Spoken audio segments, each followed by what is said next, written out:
Joining us now, former communications director for Jeb Bush 2016 and host of the Bulwark podcast, Tim Miller. Tim's also an MSNBC political analyst. Also with us, Punchbowl News co-founder Jake Sherman. Tim, roll over and play dead. How's that sound to you? Okay, so I wouldn't get in trouble with James. I wore my LSU shirt. All right, I'm with James 95% of the time. He's almost always right. But you can count me out for the bide my time and take it slow strategy here for the Democrats. I don't think that's right. I think instead they should learn some lessons from the Republicans. When Donald Trump lost in 2020, he didn't even go to the inauguration. He started calling him Dementia Joe Biden from day one. He was sending out insane bleats about every topic under the sun from Mar-a-Lago immediately. When Obama won, Mitch McConnell famously had the meeting in the Capitol where he said that it's his job to make Obama a failed president.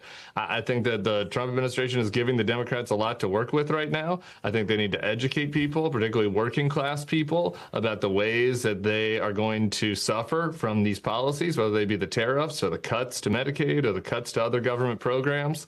And so I think that I would do the opposite, actually, in this case of what James said. I would say throw everything against the wall, see what message resonates with people, see what lands. There's plenty of time till the next election. And that'd be my 2 cents if the Democrats were curious. To play James Carville here, they don't really have a lot that they can do. They don't have much leverage. They don't have control of either House of Congress. They can, I guess they can, not vote for government spending, not government spending, but a bill to avoid government shutdown. But the Republicans can pretty much cut them out of everything else. So I don't know, maybe wait, Jake, and go for the jugular when they're at their most weakest. Is that a crazy idea from Carville? So listen, I'm ashamed to admit I didn't read Mr. Carville's column, but I will now. But I will say this, Katie. Well, that is the gist of it. Just wait. A tactical pause. Yeah, okay, a tactical pause, fine. Let me put it this way. We are today the 26th of February. In about whatever that is, 17 days away, is the government funding bill comes due. The reality will be for Democrats is, do they vote to keep the government open or not? That is a reality both for House Democrats and Senate Democrats. That is a huge inflection point. And it's not only an inflection point substantively, it's an inflection point on the tone that they want to set for this Congress and this presidency.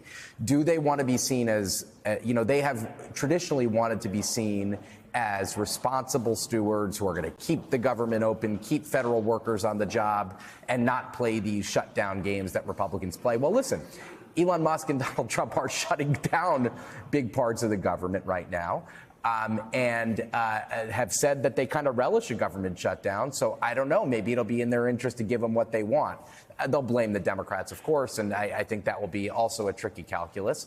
But they are trying right now, Democrats are trying to negotiate some sort of controls on Donald Trump to put in the spending bills. So they're trying to say where Congress tells you need to spend the money, you actually need to spend the money, which is not something you'd have to do in a previous administration, because that would be that's the table stakes for almost any president. But would Donald Trump even say yes to that? No, of course not. Of course not. He would not say yes to that. So what are they going to get in exchange for their votes? Nothing. So that's what they're going to have to make a decision on pretty soon, which is this is their one inflection point in this Congress, this moment right now, March 14th.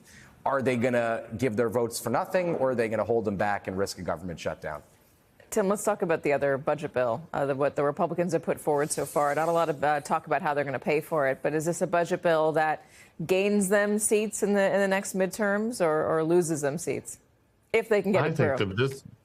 Yeah, I think this budget bill is a big problem for them, a big briar patch. And they passed it by one vote by the skin of their teeth. As I was watching Jake Sherman and Punchbowl News going on the back and forth drama last night, it didn't even do anything, and it was just the outline essentially. It didn't enforce anything last night. So if they pass it as is, I think you saw there were a number of people last night who have deficit concerns on the right who weren't, who might not support it, and then there are people that many people in the Republican conference who have huge numbers of folks on Medicaid in their district. It's hard to imagine some of them going for this once, the devil's going to be in the details on where all those cuts are under HHS in this budget.